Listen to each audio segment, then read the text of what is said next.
काजी, इन साल बिहार में चुनाव है तो आप कुछो करवाइएगा।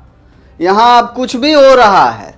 सरकारी पुल तो धड़ाम होते हुए आपने कई बार देखा, लेकिन अब एक और नया कीर्तिमान बनने जा रहा है।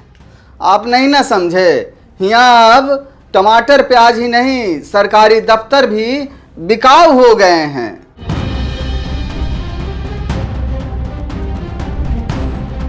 जी हाँ, जिस डीएम ऑफिस के सामने लोग साइकिल से लेकर जमीन तक का आवेदन देने आते थे, अब खुद वो ऑफिस ही आवेदन मांग रहा है।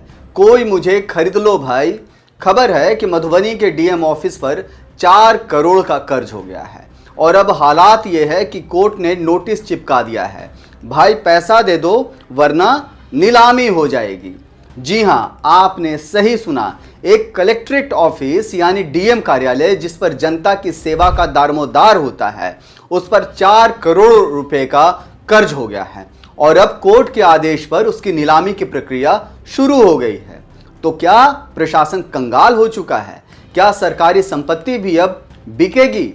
कर्ज आखिर कैसे चढ़ा और अब आगे क्या होगा? इन सभी सवालों के जवाब आपको आज मिलेंगे इस बेहद चौंकाने वाली रिपोर्ट में।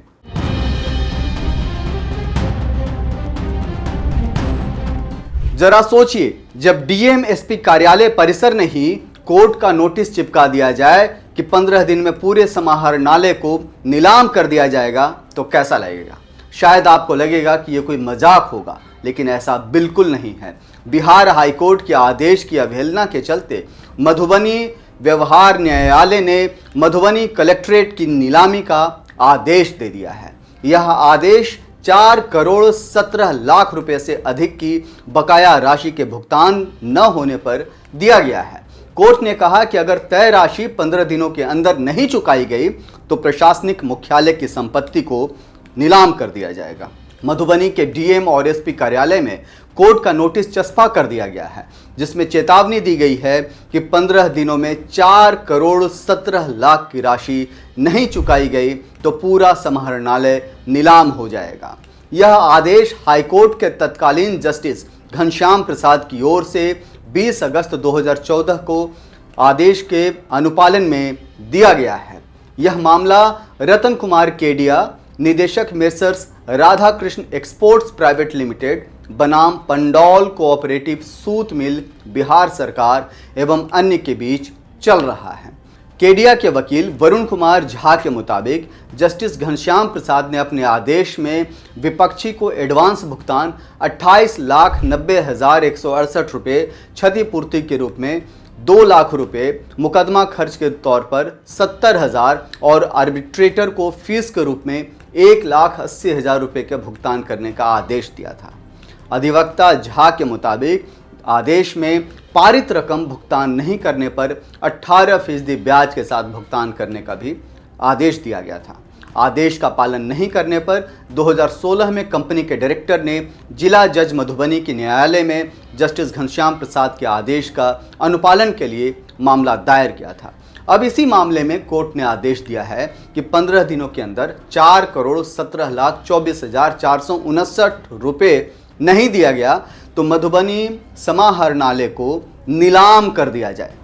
साल 1996-97 में बंद हुई पंडौल कोऑपरेटिव सूत मिल के पुनः संचालन के लिए रतन कुमार केडिया की कंपनी और मिल के पदाधिकारियों के बीच एक करार हुआ था। केडिया की कंपनी ने पूंजी और कच्चा माल उपलब्ध कराया, जबकि संचालन का जिम्मा सरकार और मिल प्रशासन पर था। एडवांस राशि देने के बाद भी जब कंपनी ने बिल मांगा तो उसे इनकार कर दिया गया। इसके बाद कंपनी ने भुगतान बंद कर दिया और मिल फिर से बंद हो गया।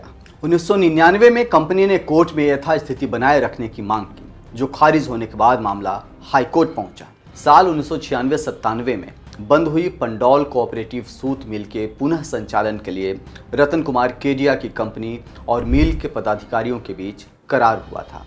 केडिया की कंपनी ने पूंजी और कच्चा माल उपलब्ध कराया, जबकि संचालन का जिम्मा सरकार और मिल प्रशासन पर था। एडवांस राशि देने के बाद जब कंपनी ने बिल मांगा तो इनकार कर दिया गया। इसके बाद कंपनी ने भुगतान बंद कर दिया और मिल फिर से बंद हो गया।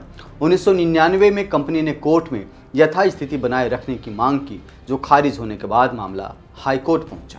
और अब नया आदेश सामने आ चुका है और इसी आदेश के मुताबिक बिहार की जो मधुबनी ज़िले की जो समाहरणालय है उसे नीलाम करने का आदेश दिया है। तो क्या आने वाले समय में यह समाहरणालय नीलाम होने जा रहा है?